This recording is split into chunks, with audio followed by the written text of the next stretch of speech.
नमस्कार। इस वक्त हम मौजूद हैं महापौर प्रत्याशी आम आदमी पार्टी से अधिकृत श्री प्रवीण भारद्वाज जी के पास, इनके जिला कार्यालय पर। और देखा जाए तो इनको मथुरा का केजरीवाल बोलते हैं और ये मथुरा के केजरीवाल जी हैं। इनका व्यवहार और कार्य केजरीवाल जी से मिलता जुलता है और यहाँ की जनता इन्हें लाइक भी कर रही है। जान लेते हैं इनका नाम और ये क्या कार्य कराएंगे लोगों को जीतने के बाद। महापौर के पदस्थ होकर के नगर निगम से संबंधित तो बहुत सारे विकास कार्य इन्होंने सोच रखे हैं। आइए मिलते हैं जी। सबसे पहले आपका नाम जानना चाहेंगे। आप हमारे चैनल के माध्यम से मथुरा वृंदावन के वासियों को अपना नाम बताइए। मेरा नाम प्रवीण भारद्वाज है और मैं आम आदमी पार्टी से मथुरा नगर निगम में मेयर का प्रत्याशी हूँ जी। आप महापौर के प्रत्याशी हैं, उसके बावजूद आप लगातार डोर टू डोर जनसंपर्क कर रहे हैं। जनसंपर्क के दौरान किस तरीके का रिजल्ट आ रहा है? क्या दिल्ली की तर्ज पर केजरीवाल जी का विकास कार्य उत्तर प्रदेश के लोग जब मीडिया में यहाँ देखते हैं चैनलों पर, तो उनको भी लगता है कि यूपी में सरकार और ऐसी होनी चाहिए, क्योंकि बिजली मुफ्त में है, बहुत सारी सुविधाएं हैं, लोग निगाहें टेके हुए हैं कि कब यूपी में भी सरकार आम आदमी पार्टी की आए। लेकिन एक मौका ऐसा मिला है कि क्या महापौर की के पद पर आकर के आप इस तरीके का कुछ सेवाएं दे पाएंगे आप? देखिए, आपका बहुत अच्छा सवाल है और आपके सवाल में जवाब भी है। तो ये निश्चित है, जब हम लोगों के बीच जा रहे हैं तो लोग नगर निगम में महापौर के पद पर अपना मतदान हमारे पक्ष में कर शुरू करेंगे जी।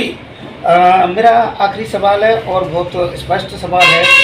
आम आदमी पार्टी से आप अधिकृत प्रत्याशी हैं और सभी लोग लगभग प्रत्याशी अपने अपने चुनाव प्रचार में लगे हुए हैं, आप भी लगे हुए हैं।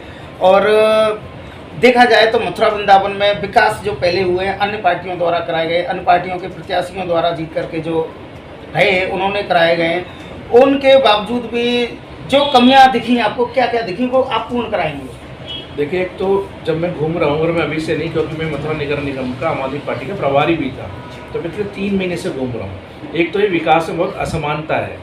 अगर मथुरा के बाहर की कॉलोनी में जाएंगे तो उनकी बहुत ही भयानक दुर्दशा है। आपको अगर बताया ना जाए और आंखों में पट्टी बांध के वहाँ ले जाया जाए तो आप ये कह नहीं पाएंगे कि किसी नगर का क्षेत्र है जी। उस असमानता को हम दूर करेंगे, पहली बात। दूसरा बात, बंदर यहाँ बहुत बड़ी समस्या है। तो जाहिर सी बात है वो बहुत ही, आप ये समझ लें, जब बच्चे घर से बाहर जाते हैं तो माँ बाप बेचैन रहते हैं जब तक कि वो घर में ना आ जाए कि कहीं कोई दुर्घटना ना हो जाए। इसी तरह यमुना शुद्धिकरण और मैंने भ्रष्टाचार को तो हमेशा ही प्राथमिकता पर रखना चाहूँगा, क्योंकि भ्रष्टाचार मिटाए बिना इस देश को आगे नहीं ले जाया जा सकता। अच्छा, आपने बात कही भ्रष्टाचार मिटाने की, नगर निगम से संबंधित जो भी भ्रष्टाचार होगा उसको मिटाएंगे आप, तो आपका मकसद क्या होगा? किस तरीके से आप भ्रष्टाचार को मिटा पाने की लाख कोशिशें करेंगे, वो बताइए। देखिए, लाख कोशिशें नहीं करनी है, सिर्फ हमें विल पावर दिखानी है। ऐसा लोग कहते हैं कि भाई अधिकांश लोग बेईमान हैं। मैं इस पर यकीन नहीं करता हूँ। मेरी थ्योरी ये है कि 5% लोग आपके समाज में ऐसे हैं जो हमेशा से ईमानदार थे, ईमानदार हैं, ईमानदार ही रहेंगे, और 5% लोग ऐसे हैं जो हमेशा से बेईमान थे, बेईमान है और बेईमान ही रहेंगे। अच्छा, मेरा एक मिनट मेरी बात पूरी हो जाए। 90% लोग ऐसे हैं, माफ़ी चाहूँगा मैंने आपकी बीच में काट दी, 90% लोग ऐसे हैं माहौल के हिसाब से चलते हैं। तो अगर हम उन्हें अच्छा माहौल देंगे तो जो अभी 95% पास दिखाई दे रहा है वो उल्टा हो जाएगा। 95 आपको ईमानदार नज़र आने लग जाएंगे और सिर्फ 5% ही बेईमान नज़र आएंगे, और उनको फिर हम, आप जानते हैं उनके लिए क्या है, दंड का प्रावधान है, उनको हम सीधा कर देंगे। अच्छा, मेरा आखिरी सवाल है और दुरुस्त सवाल है जो ढकेल खोमचा वालों के लिए है। अभी देखा जाए तो जो फुटपाथ पे फुटपाथिया है, ढकेल लगा रहे हैं, खोमचा लगा रहे हैं, उनसे अपने जीवन पार्जन कर रहे हैं, अपने परिवार को पाल रहे हैं। जहाँ बात अन्य सरकारें बात करती हैं कि गरीबों के हित की बात, सबका साथ सबका विकास, उसको लेकर के जब भी देखा जाए नगर निगम द्वारा अतिक्रमण हटाया जाता है और ढकेल खोमचा वालों को हटा दिया जाता है, जिससे वो लोग बेघर हो जाते हैं। जब उनका उद्योग धंधा ही नहीं चलेगा, उनके लिए स्थान नहीं दिया जाएगा, दुकानों का एकमात्र स्थान होता है रजिस्टर्ड दुकान होनी चाहिए। इस पर आप क्या कहना चाहेंगे? क्या ढकेल खोमचा वालों के लिए कुछ विचार लाए आप? देखिए, बहुत ये तो खाना पूरी करने के लिए कुछ गरीब लोगों को उजाड़ दिया जाता है, उसकी वीडियोग्राफी फोटोग्राफी करके शासन को भेजी जाती है कि हमने अतिक्रमण हटा दिया। जबकि जो सक्षम लोग हैं, शक्तिशाली लोग हैं, जिन्होंने अतिक्रमण कर रखा है, पहले उससे शुरुआत करनी चाहिए।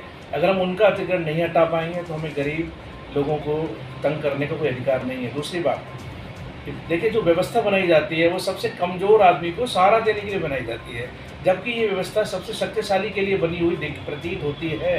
और हम इसे सबसे कमज़ोर व्यक्ति तक पहुंचाएंगे। हम किसी कमज़ोर आदमी को, ढकेल खोमचे रिक्शे वाले को तंग नहीं होने देंगे किसी भी स्तर पर।